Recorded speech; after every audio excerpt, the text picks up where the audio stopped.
मेरा नाम ज़मीर हुसैन है। मैं डिस्ट्रिक्ट थरपारकर से बिलोंग करता हूँ। मेरी अर्ली एजुकेशन जो है वो मेरे गांव खीमे जो पार से है, जहाँ से मैंने मैट्रिकुलेशन की है। उसके बाद मैंने गवर्नमेंट डिग्री कॉलेज उमरकोट से इंटरमीडिएट किया एंड मैंने प्री इंजीनियरिंग में किया and civil engineering Mehran University Khairpur campus से मैंने बैचलर्स की है।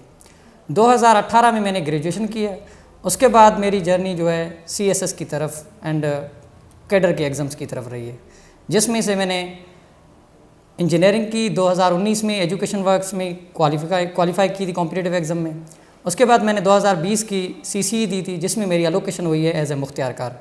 इनके साथ साथ मेरी डिफरेंट एग्ज़ाम्स में मैंने क्वालिफाई किए, जिसमें मेरा assistant executive engineer local government में मेरी एलोकेशन हो गई थी। वहाँ पर मैंने ज्वाइनिंग नहीं दी क्योंकि यहाँ पर मेरी एलोकेशन हो चुकी थी।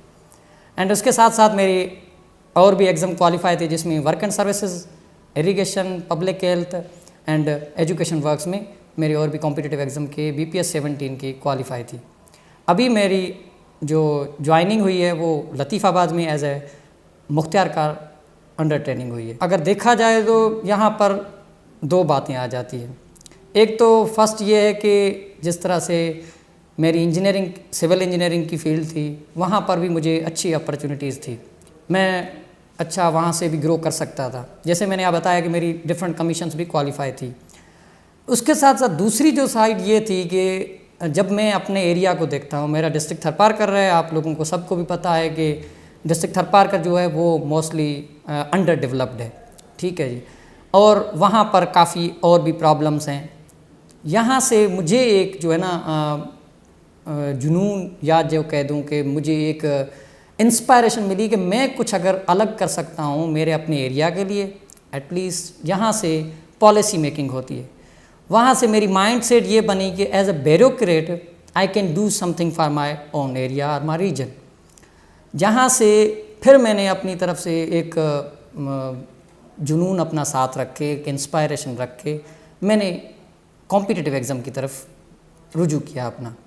जहाँ पर ये है कि मैं एक मुझे देखकर एक तो ये बात है कि मेरे जो एरिया के लोग हैं वहाँ पर ज़्यादा उनको इंस्पायर करने के लिए मैं ज़्यादा कर सकता हूँ। वैसे तो हमारे एरिया में मोस्टली इंजीनियरिंग या मेडिकल बैकग्राउंड में या किसी और फील्ड में कॉम्पिटेंट हैं बहुत ही ज़्यादा। तो मेरा भी यही था कि मैं कुछ डिफरेंट अगर कर सकूं या मैं कुछ ज़्यादा अपनी सोसाइटी के लिए कर सकूं या अपने रीजन के लिए, तो मैं इस फील्ड में ज़्यादा कर सकता हूं, जो मेरी एक मेजर मोटिवेशन थी। एंड यहाँ से मेरे फादर एंड मेरे घर वालों की सबसे ज़्यादा मुझे मोटिवेशन और यहाँ से मुझे हेल्प ज़्यादा मिलती थी। And my father is my मुर्शिद। एग्जैक्टली जिस तरह से मेरे एरिया की बात है डिस्ट्रिक्ट थरपारकर की, या हम mostly rural areas of Sindh की बात करें तो वहाँ पर हमें ये मसले ज़ाहिर होते हैं। अब यहाँ पर आई गई एजुकेशन की बात। मैं बताऊँ कि मेरी मैट्रिकुलेशन जो है वो हुई है गाँव मेरे से खीमे जो पार से, high school government high school खीमे जो पार से, और मैं हाफिज़ कुरान भी हूँ। तो मैंने गाँव अपने मोहल्ले में जो मदरसा है वहाँ से मैंने हिफ्ज़ भी किया है। मैं 5th क्लास में हाफिज़ हो चुका था। उसके बाद मेरी जो है तालीम यहाँ की, क्योंकि मेरे फादर जो है वो भी टीचर है, तो उन्होंने बताया कि आप अपनी ना तालीम इसको भी साथ कंटिन्यू रखो।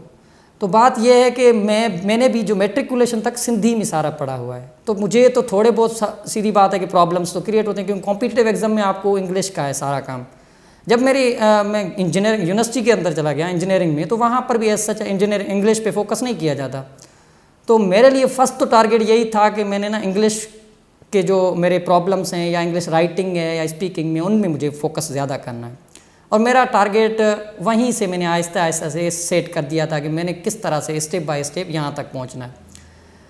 मेरे दोस्त मुझे मिले वहाँ पर जो यूनिवर्सिटी के अंदर, उन्होंने मुझे एक राह दिखाई कि क्योंकि हमारे यहाँ मोस्टली ना रीडिंग का रुझान कम है। मैंने भी खुद ने इंटर तक कोई ऐसा कोई लिटरेचर की बुक नहीं पढ़ी थी, लेकिन यूनिवर्सिटी के अंदर मुझे एक ऐसा ग्रुप मिला था मेरे दोस्तों का, जिन्होंने मुझे उकसाया कि आप बुक्स पढ़ो ज़्यादातर, क्योंकि तुम्हारे अंदर पोटेंशियल है, तो तुम पोटेंशियल उसको यूटिलाइज़ करने के लिए तुम कोशिश करो कि डिफरेंट फील्ड्स को देखो, लिटरेचर को एटलीस्ट मीन्स के ज़्यादा से ज़्यादा। तो वहाँ मैंने जब बुक्स ज़्यादा पढ़ने शुरू किए तो मेरे आहिस्ता आहिस्ता से इम्प्रूवमेंट होना शुरू की।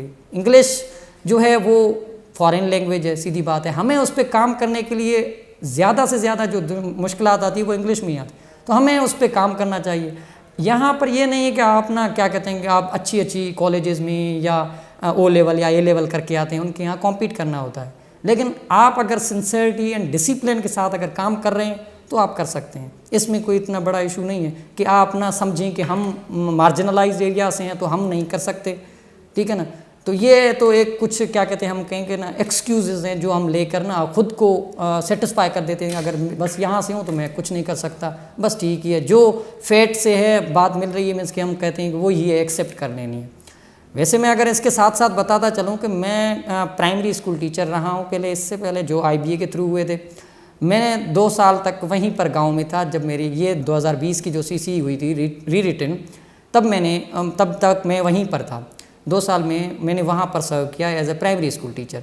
मेरे गांव में लाइट के भी प्रॉब्लम्स हैं, इंटरनेट के भी प्रॉब्लम्स हैं, लेकिन उन प्रॉब्लम्स को भी मैंने अपनी तरफ से एक सिंसेरिटी के साथ एंड डिसिप्लिन के साथ मैंने उनको भी काउंटर किया कि मैं अगर चाहता हूँ मुझे कुछ डिफरेंट करना है तो मैं यहाँ पर भी बैठ के कुछ कर सकता हूँ। एंड मुझे ये अंदाज़ा है और मुझे यकीन है कि मुझे देखकर मेरे गाँव के एटलीस्ट मेरे जो सराउंडिंग में जो गांव है वो मुझे मोस्टली जानते हैं, तो उनको भी यहाँ से मोटिवेशन मिली है कि अगर ये यहाँ पर मीन्स कि 2 साल बैठ के एज ए टीचिंग भी कर रहा था, उसी टाइम पे अपने गांव में बैठ के पढ़ के फॉर एग्जांपल अपनी जो है कॉम्पिटिटिव एग्जाम क्वालिफाई कर सकता है, तो हम क्यों नहीं। तो उनको भी एक अच्छी मोटिवेशन मिली है और मुझे मेरे साथ ज़्यादातर कनेक्टेड है। मैं उनको यही मोटिवेशन दे रहा हूँ कि भैया आप लोग कर सकते हैं। हाँ, अगर आप लोगों के यहाँ गाइडेंस नहीं है, आजकल तो मोस्टली यूट्यूब है, आप कहीं ना कहीं और सोर्सेज हैं जहाँ से आप हेल्प ले सकते हैं। एंड मोस्टली जो है खुद ही टॉक्स पे भी मोस्टली आ जाती है वीडियोस, वहाँ पर आपके डिफरेंट जो एक्सपर्ट्स हैं वो आपको बता रहे होते हैं, डिफरेंट सब्जेक्ट्स के ऊपर भी अपनी अपनी स्टोरीज बता रहे होते हैं। तो आप ये चैलेंजेस भी काउंटर कर सकते हैं अपनी तरफ से। तो मेरे ख्याल में वो ऐसा चैलेंजेस आप काउंटर कर सकते हैं अगर आप अपनी तरफ से एक कंसिस्टेंसी के साथ, परसिस्टेंसी के साथ आप अगर इसको कंटिन्यू करें तो।